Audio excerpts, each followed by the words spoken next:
Hiya fishy folks, and happy Sunday fun day to you. Today, an update of my Marineland Pro Emperor 450 and the planted angelfish tank behind me. Guys, if you haven't done so already, do me a favor, go ahead and hit that subscribe button, gently boop the notification bell, grab your snack and a beverage, and stand by.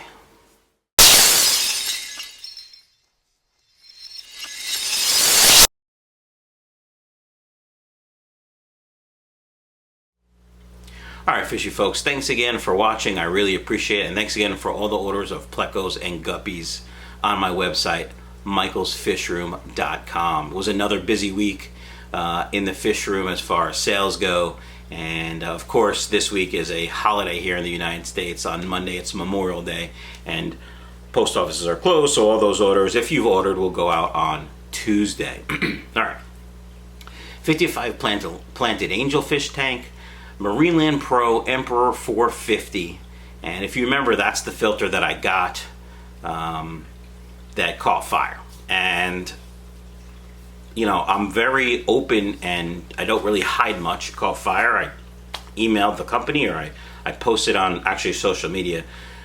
Within 24 hours they had contacted me. They wanted the part back. I sent the part back. The investigation took a while. Didn't really find anything, but I had a conversation with the guy in charge of the investigation and the guy in charge of marketing, I think, and we came to an agreement, which is, I agree they did everything they could to try to find the problem. Now, I'm in quality assurance myself, so I know sometimes when you have a problem, a part fails or breaks or, God forbid, catches fire, you can't always find the root cause, it's called, the reason why it happened, and I'm comfortable with their explanation. So, that said, they sent me another one.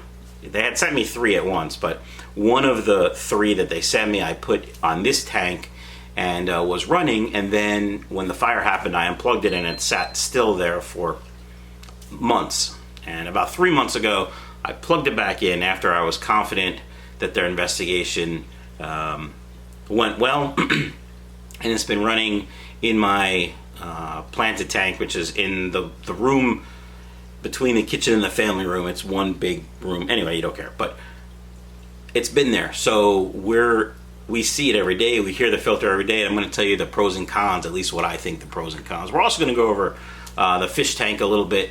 Got some really great plants from KG Aquatics, and you know, I've been using the API root tabs for my plants, and they're doing quite well. So first, let's talk about the filter. So the Marineland Pro Emperor 450 is the big daddy. It's the new version of the old Emperor Pro 400. So it has the bio wheels, and it has 2 spots for filter media, or mechanical media I should say. But the big thing about it is the pump is in the tank instead of you know, in the part that's out of the water. So it starts right away, and it's much quieter than the old ones. However, just like any other hang-on back filter, if you let the water go low, you will hear the splashing of the water overflowing, if you will, or the waterfall effect. It does a great job cleaning the water. Currently in mine, I have do-it-yourself mechanical media, and that's all I use it for. I have a sponge filter for biological, but they have all kinds of things you can put in the filter. They have this K2 media, which is what I have in Chewy's tank. I have another one running in Chewy's tank. Probably going to take that ginormous Japanese box filter I have in there, take that out and maybe use it out in a pond or something. But I have the K2 media in Chewy's tank. They also have this, they also sent me this ammonia reducing resin, which I would never use, but you know, if you have a problem with ammonia or you're lazy with water changes, it might be something you're interested in. I don't know how it works. I don't know if it works, but they sent it to me. What they did send me, which I love, which a lot of you guys probably will love, is this pre-filter. It's a foam pre-filter. Let me show it to you. And so it's just a square foam piece, but it has a hole on one side. Get that to focus.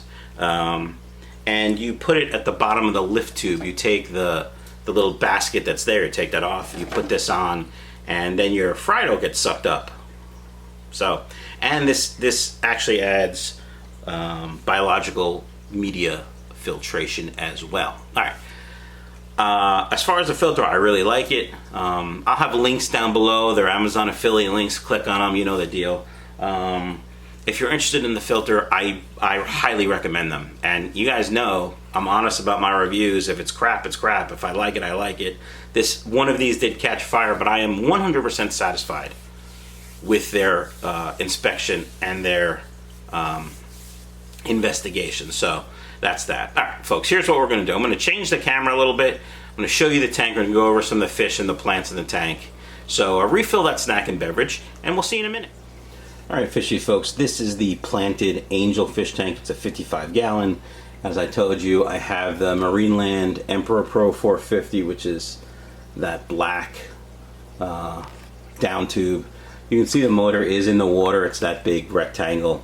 It's very quiet. I mean, the water's full and you barely hear it. It's a little hum. I also have a sponge filter in the corner over there. There's an old fluval heater that I will probably replacing with a neotherm because, you know, heaters do fail, and that is quite old. And I really like the neotherms. I know my boys, my guys, Martin and Lisa from supercichlids.com sell the Cobalt neotherms. And you should check those out as well. Alright, so what do we have as far as fish? There's 3 angelfish. There were 4. I had a really nice koi angelfish. It wasn't quite a veil tail, but the finnage was much bigger than the one I have right now. And I don't know, one day I didn't see it, I didn't think much of it. The next day I saw a carcass. And I remember thinking to myself, I gotta get that out of there. And I didn't for some reason. The next day it was gone, completely gone, just disintegrated. So, and strangely enough, we had no loss of any other fish. So, you know, no ammonia spike, no nothing. You know, that's what happens in a well-maintained tank. So.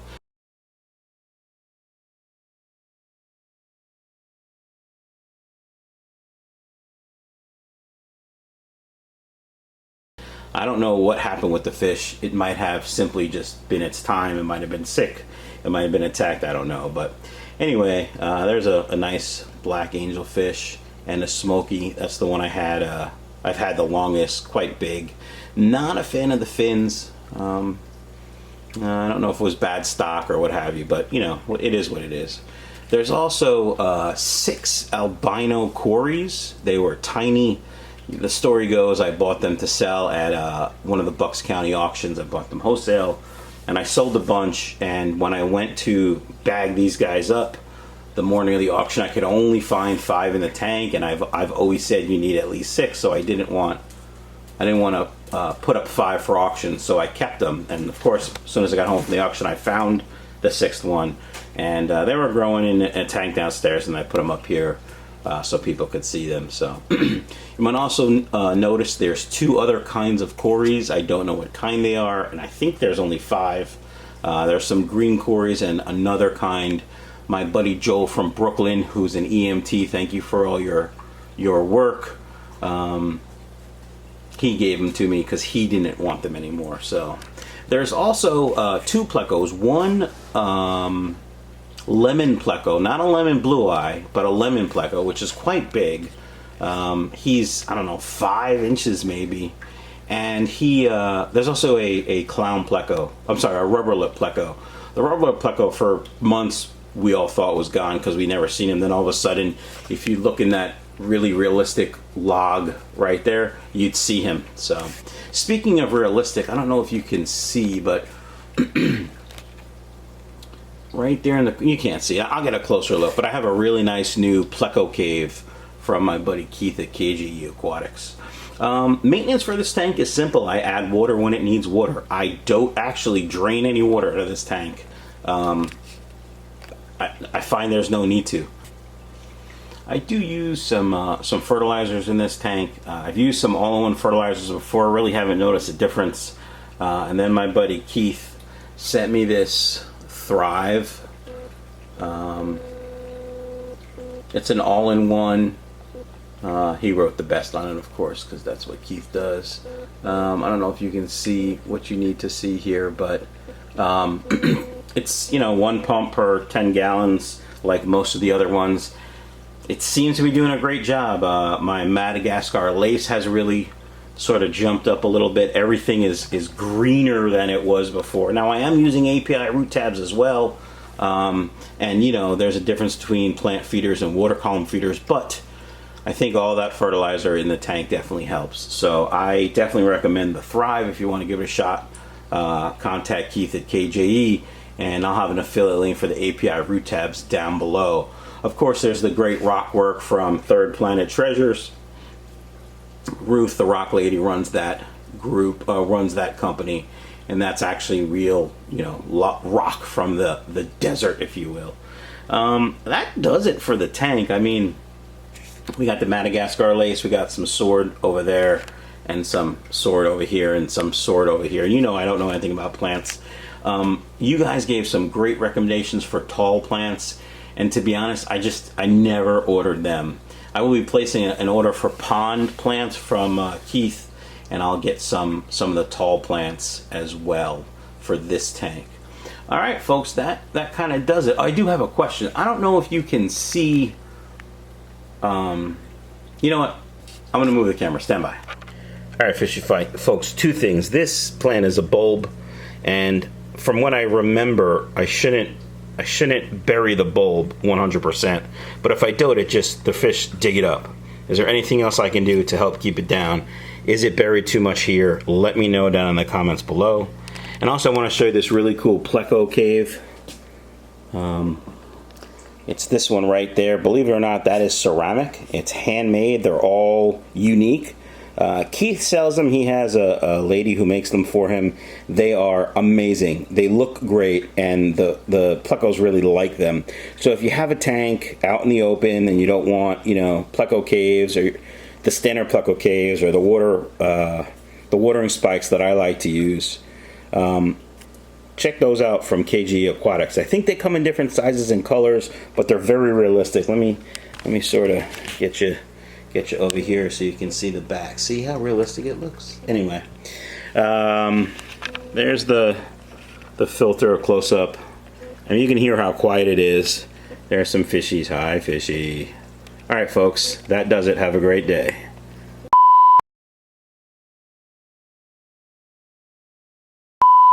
There's an old fluval heater that I'm not really sure works great anymore, but you know, ambient temperature is fine for now for these guys. If no, that's not true. Ambient temperature is not fine. Hiya, fishy folks, and welcome back to Michael's Fish Room. Guys, if you haven't done so already, do me a favor. Go ahead, you probably don't want to do that right away. You want to find out what the video is about. I do use some liquid fertilizer. I had used some in the past, didn't really notice much of a difference. Then my buddy Keith sent me this to try. Just you know, all out. If it would focus, that would be nice. Focus. Focus. Nope. This is going to be a blooper.